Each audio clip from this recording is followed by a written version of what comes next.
Hi friends, in this we are going to discuss about the backcross breeding, that is the transfer of recessive trait or recessive gene from the donor parent to recurrent parent.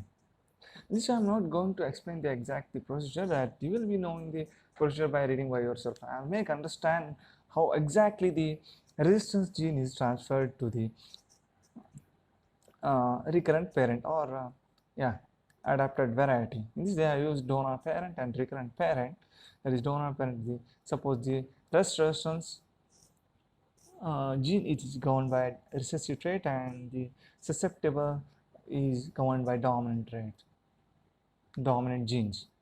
So in this as you know that the recurrent is adapted variety, a well adapted to suitable condition, but it is lack only one gene that is responsible for the rest susceptibility. That means we have to transfer the resistance genes to susceptible one. First we are going to cross the resistance with the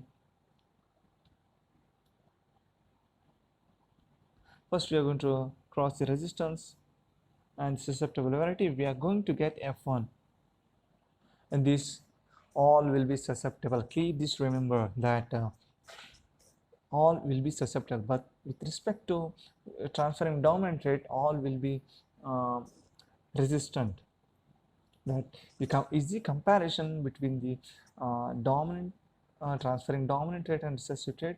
I'll explain in the next video. Please do refer that one. I'll just simply explain the backcross breeding with respect to trait recessive trait in this video. That all will be resistance. So we are going for a selfing. That means the genetic constitution will be capital R and small r. Heterozygous it will be selfed. We'll get the three type of plants. That is one will be having resistance which is capital or capital, and there will be in heterozygous condition, but it is also susceptible, and the third one will be resistant. Keep this remember, but phenotypically we cannot differentiate these two, because these two will be susceptible, but this one will only be resistant.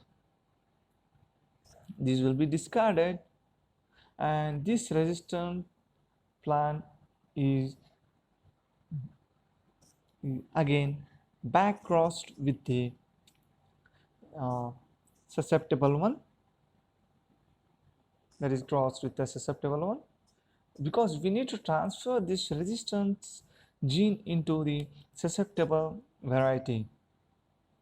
So we'll get F1, that is backcross 1, that is this is simple F1 after it is crossing with the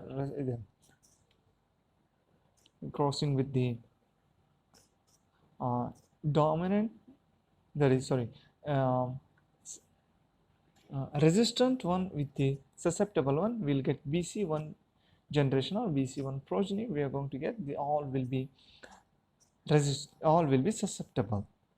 As we know that if the capital R is there, it means it's susceptible. That is, it's governed by, as you can see, it is governed by dominant gene. So we are going again for a selfing.